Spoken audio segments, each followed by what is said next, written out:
Ay, dito ka lang ba? Ay, ba ka nagatan?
Quiet.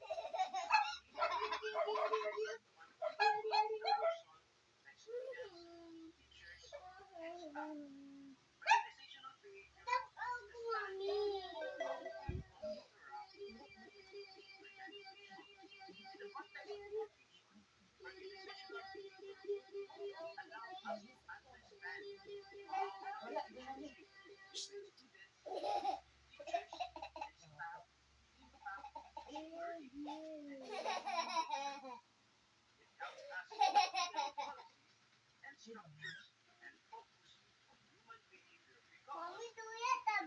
Isa. Isa ba ito? Sige, bato ba topic? Lumingon ta na.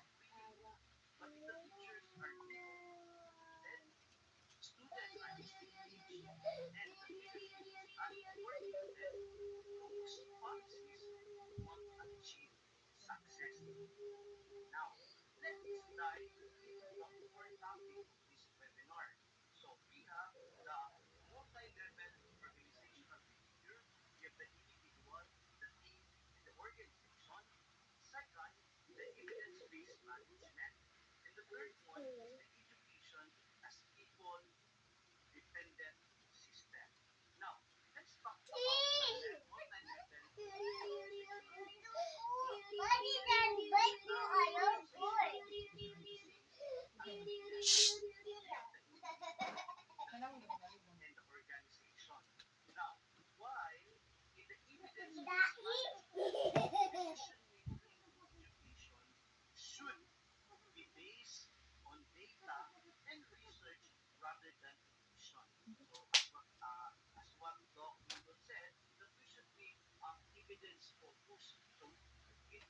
Saba na ko.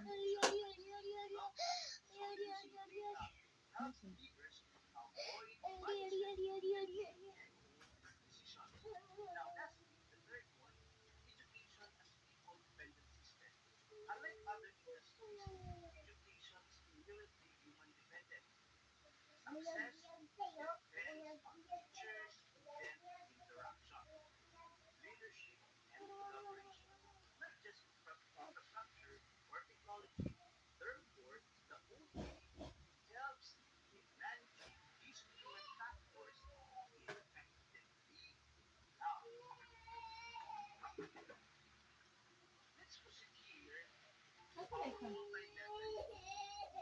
Ako like ka.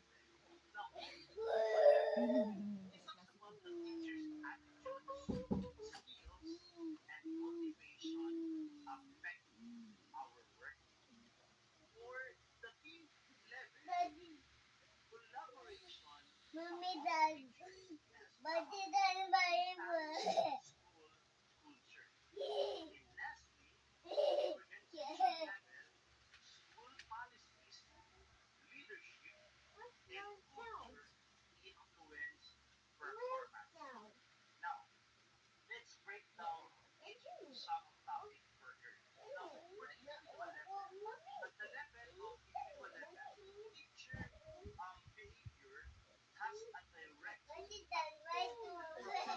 Malunggay. Ano miss?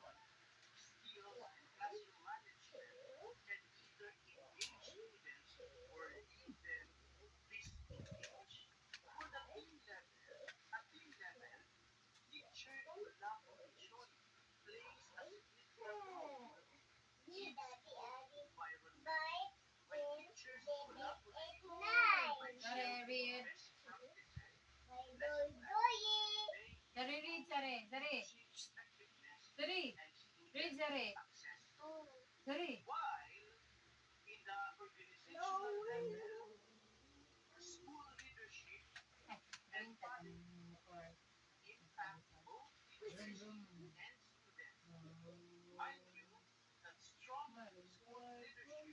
Galing ka ng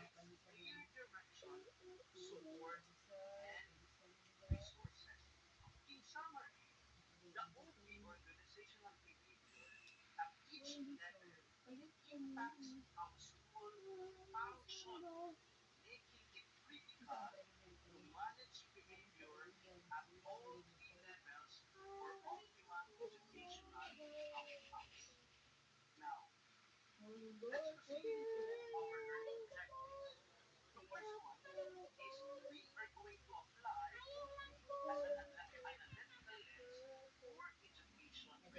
Sige. Wala mo niya ha.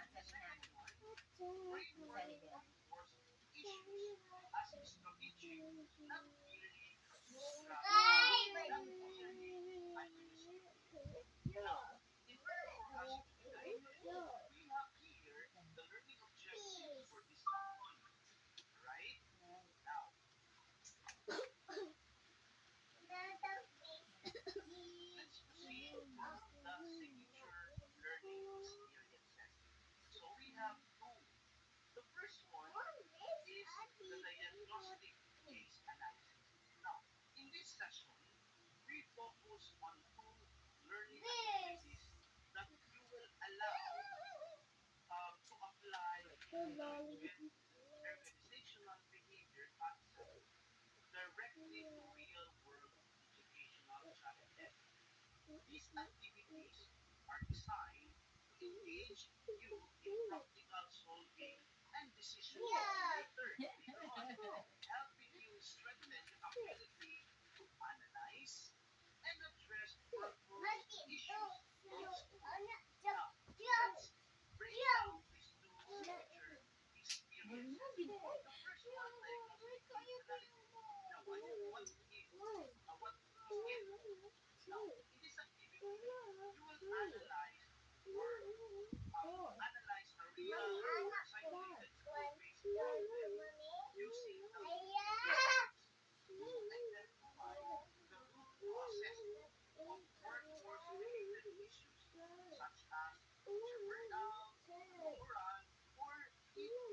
Ari.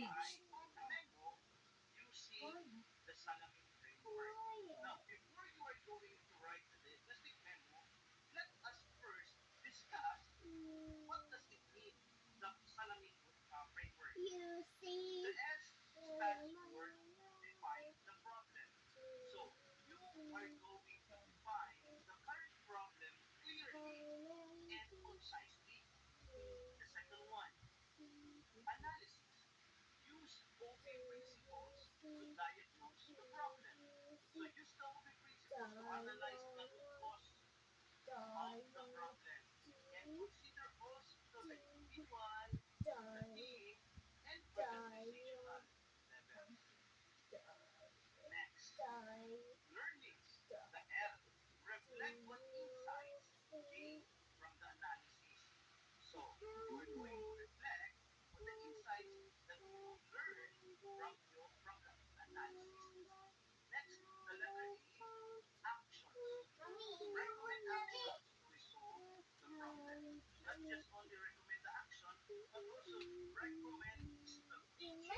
Lasik ko na lagi ka.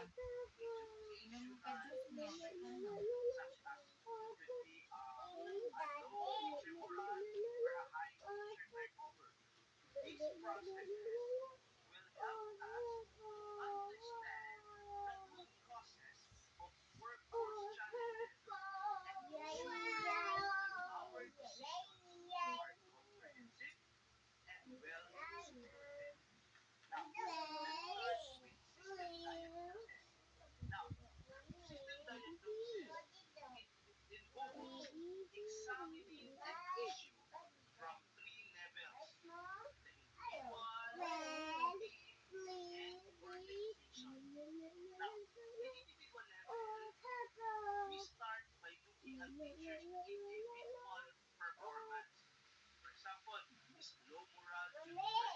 Mami, mami, mami. Magitan! Ayaw ko!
Kanya ka hanggang.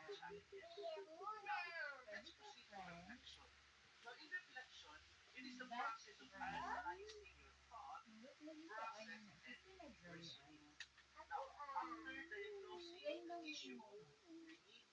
That friend. Wait, lagi ka ano na. Kasi nag-dry ano. Ako Explain lang mo muna. Nag-unlock ka na. Hindi, nag-unlock ka na. Hintayin mo pa yan. Dili, practice mo ba?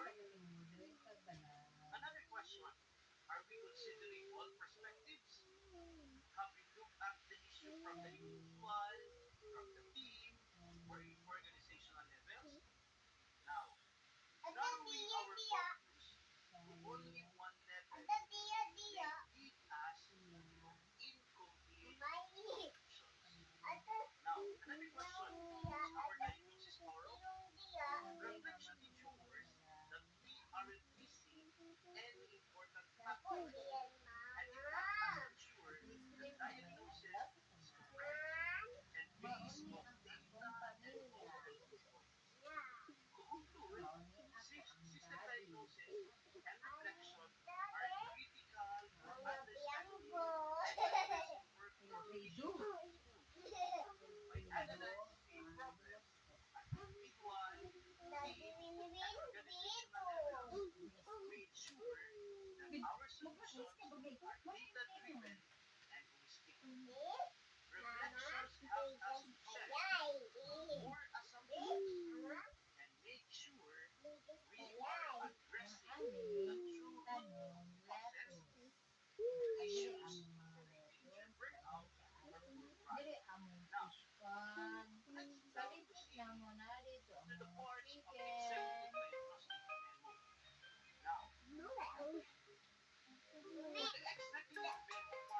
Pati doon! Ayoko! Ay, naki-order ka?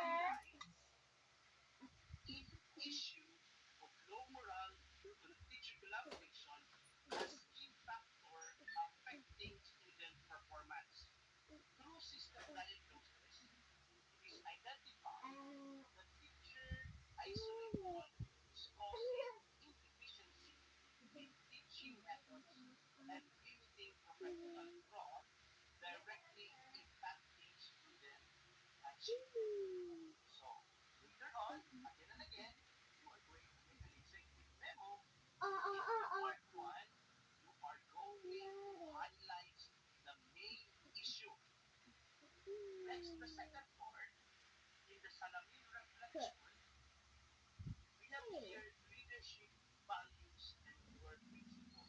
So may dapat ibutang natin yan. The leader acknowledges that their collaborative values are essential but realizes that the lack of structured collaboration has been a key oversight in improving future performance.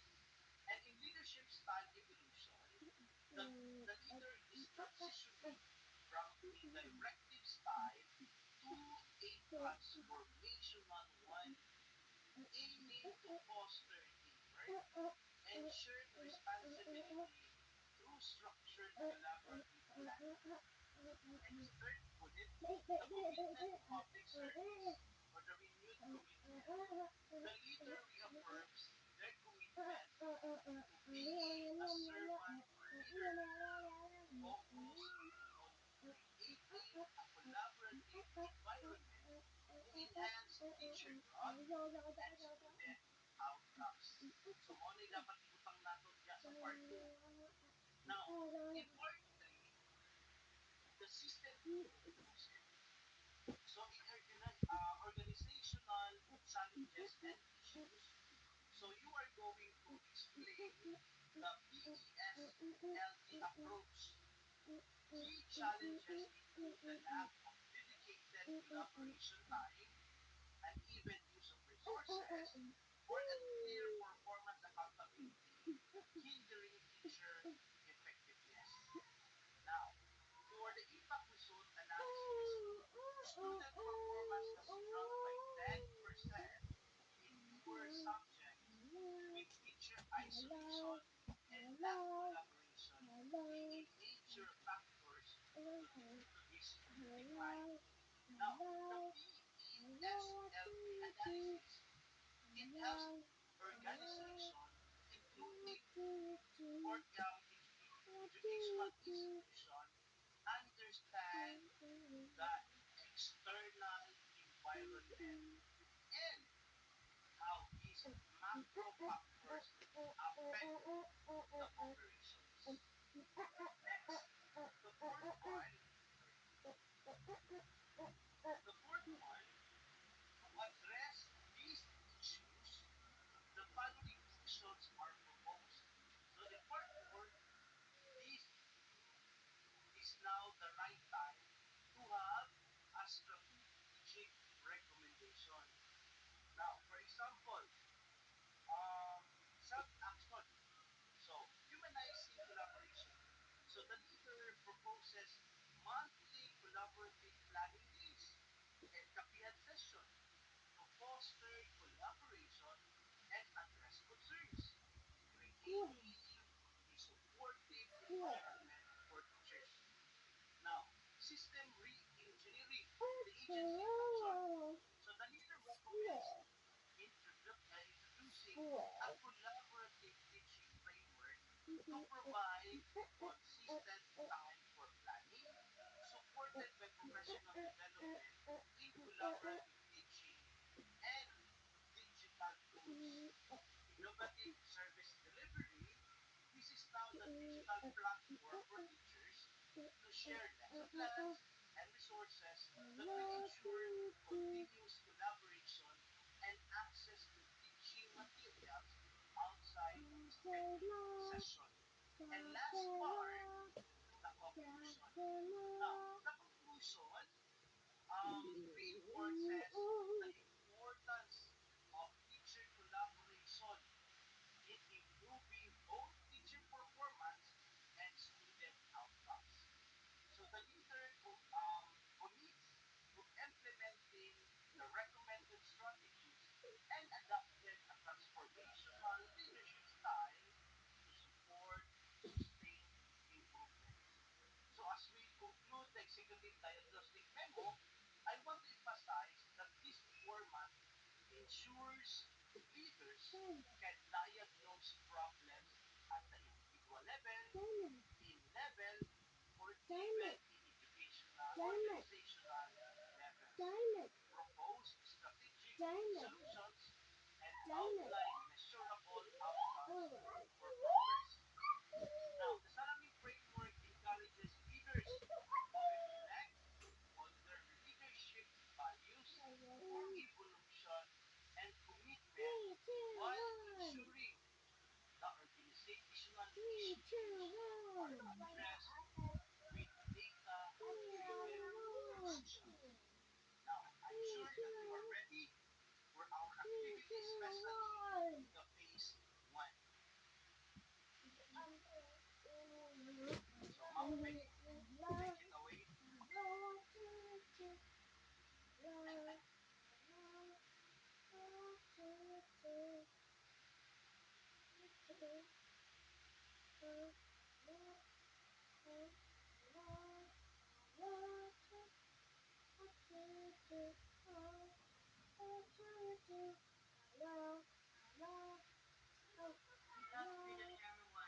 Asan niya? It's a brush. Brush is just a brush. There's the sakit mo. Sakit man. Kani sakit. Kani nga ako siya. Ang baby dito. Bebe? Nalabot mo? Wala bebe. Be? You do this pag magligo mo. You scrub. Scrub, scrub, scrub. Scrub, scrub, scrub, scrub, scrub.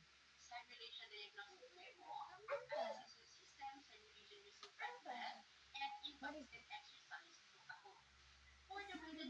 Sorry. Scrubby, scrubby dub. Scrubby, scrubby dub.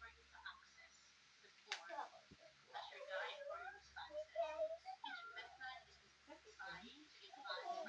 Kani? Ay, okay. Smooth. Scrub. Scrub. Scrub.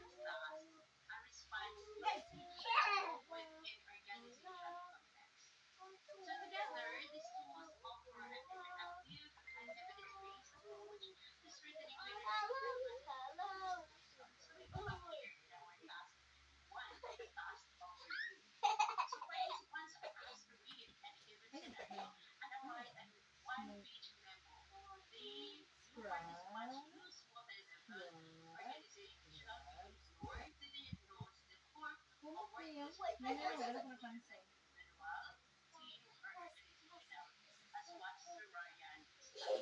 Kani pang baby dito siya. Para sa pangete yung smooth. Para princess. Kapag, hindi mo yun.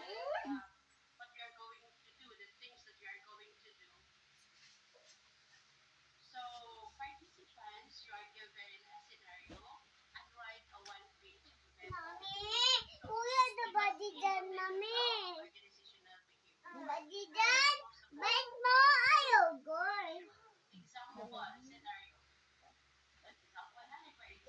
Sino ba yung gontan siya na? Mami ako ang roll. Kani, ang balay. Namo. Mami, payay na ako. Kani si Daddy. Ay, bati. Teacher ni siya. Ba? Pero naantod siya. Farmer po siya. Lagot, lugod. Uy, dili mo pwede ang... Wala. Wala mo si Daddy ni mo eh.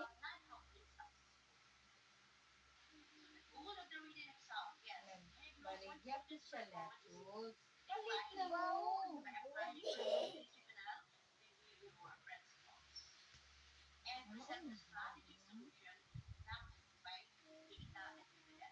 Mama, umot ubod.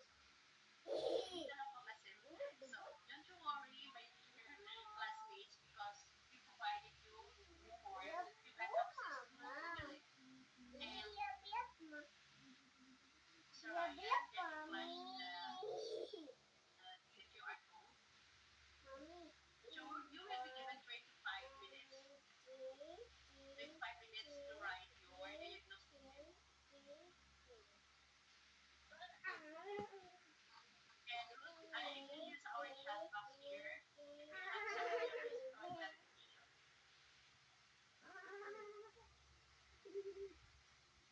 Ano siya pa?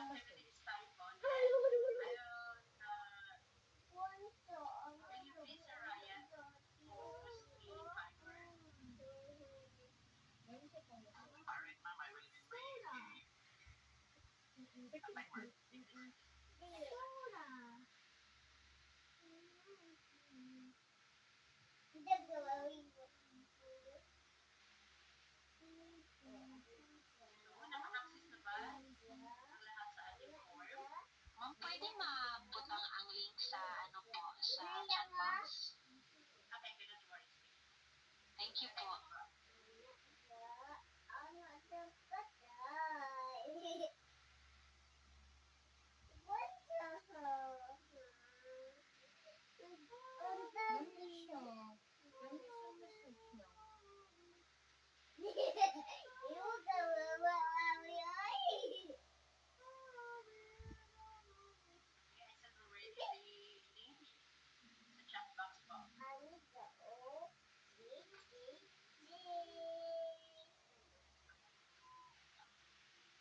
Ganito siya.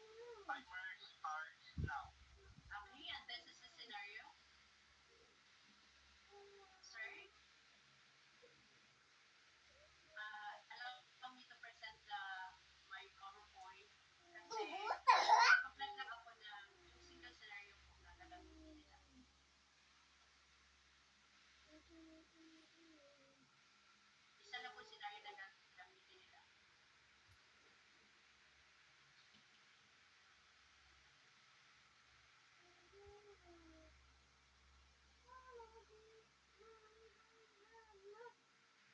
niya.